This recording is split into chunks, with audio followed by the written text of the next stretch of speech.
Assalamualaikum warahmatullahi wabarakatuh. Pada kesempatan ini saya akan membahas tentang jurnal mengenai nilai-nilai dasar CPNS tentang etika publik. Ini merupakan salah satu pelatihan dasar CPNS tahun 2021. Untuk pengertian sendiri, etika publik merupakan refleksi tentang standar atau norma yang menentukan baik atau buruk, benar atau salah, perilaku, tindakan, keputusan untuk mengarahkan kebijakan publik dalam rangka menjalankan tanggung jawab pelayanan publik.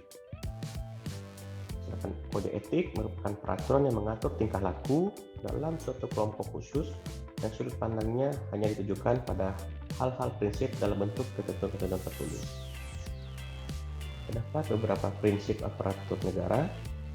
Yang pertama adalah nilai dasar, yang kedua kode etik dan kode perilaku, yang ketiga komitmen integritas moral tanggung jawab dalam pelayanan publik, yang keempat kompetensi yang diperlukan sesuai bidang tugas, yang kelima adanya kualifikasi akademik, yang keenam jaminan perlindungan hukum dalam melaksanakan tugas, dan yang terakhir profesionalitas jabatan. Terdapat 15 nilai-nilai dasar etika publik. Yang pertama adalah memegang teguh ideologi Pancasila. Yang kedua, setia dan mempertahankan Undang-Undang Dasar Negara Republik Indonesia tahun 1945 serta pemerintahan yang sah. Yang ketiga, mengabdi kepada negara dan rakyat Indonesia. Yang keempat, menjalankan tugas secara profesional dan tidak berpihak. Yang kelima, membuat keputusan berdasarkan prinsip keahlian. Yang keenam, menciptakan lingkungan kerja yang non-diskriminatif. Yang ketujuh, memelihara dan menjunjung tinggi standar etika luhur. Yang kedelapan, mempertanggungjawabkan tindakan dan kerjanya pada publik. Yang kesembilan, memiliki kemampuan dalam pelaksanaan kebijakan dan program pemerintah. Yang ke-10, memberikan layanan kepada publik secara jujur, tanggap, cepat, tepat, akurat, berdaya guna, berhasil guna dan santun. Yang 11, mengutamakan kepemimpinan kualitas tinggi. Yang ke-12, menghargai komunikasi, konsultasi dan kerjasama. 13, mengutamakan pencapaian hasil dan mendorong kinerja pegawai. 14, mendorong kesetaraan dalam pekerjaan.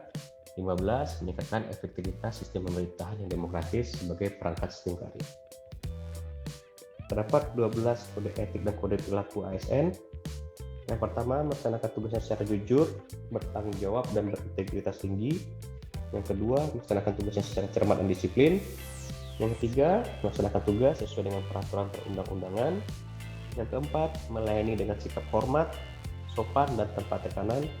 Yang kelima, melaksanakan tugas sesuai dengan perintah atasan sejauh tidak bertentangan dengan peraturan perundang-undangan dan etika. Yang keenam, menjaga kerahasiaan dan menyangkut kebijakan negara. Yang ketujuh, menggunakan kekayaan dan barang milik negara secara bertanggung jawab, efektif dan efisien. Yang kedelapan, menjaga agar tidak terjadi konflik kepentingan. Yang kesembilan, memberikan informasi secara benar dan tidak menyesatkan. Yang ke-10, tidak menyalahgunakan informasi internegara, tugas, status, kekuasaan dan jabatannya. Yang ke-11, memegang teguh nilai dasar ASN dan selalu menjaga reputasi dan integritas ASN. 12, melaksanakan ketentuan peraturan perundang-undangan mengenai disiplin pegawai ASN. Terdapat 3 dimensi etika publik. Yang pertama, dimensi kualitas pelayanan publik. Yang kedua, dimensi modalitas. Yang ketiga, dimensi tindakan integritas publik. Pertama, dimensi kualitas pelayanan publik, di mana di sini etika publik diharapkan mampu mengidentifikasi masalah-masalah dan konsep etika yang khas dalam pelayanan publik. Dimensi modalitas memiliki 3 unsur. Yang pertama, akuntabilitas, yang kedua, transparansi, dan yang terakhir, netralitas. Ketiga, dimensi tindakan integritas publik, di mana diharapkan ASN dapat melakukan tugas sesuai nilai, standar, aturan moral diterima masyarakat. Dan etika publik merupakan niat baik seorang pejabat publik yang didukung oleh institusi sosial seperti hukum, aturan, kebiasaan, dan sistem pengawas. Bagaimana kode etik dan implikasinya? Dan pada kode etik yang baik yang diikuti sebagai pedoman bertindak dan berperilaku, para pejabat akan melihat kedudukannya sebagai alat, bukan sebagai tujuan, di mana setiap pegawai pemerintah harus menghindari adanya konflik of interest atau konflik kepentingan dalam pelaksanaan tugasnya. Terima kasih. Assalamualaikum warahmatullahi wabarakatuh.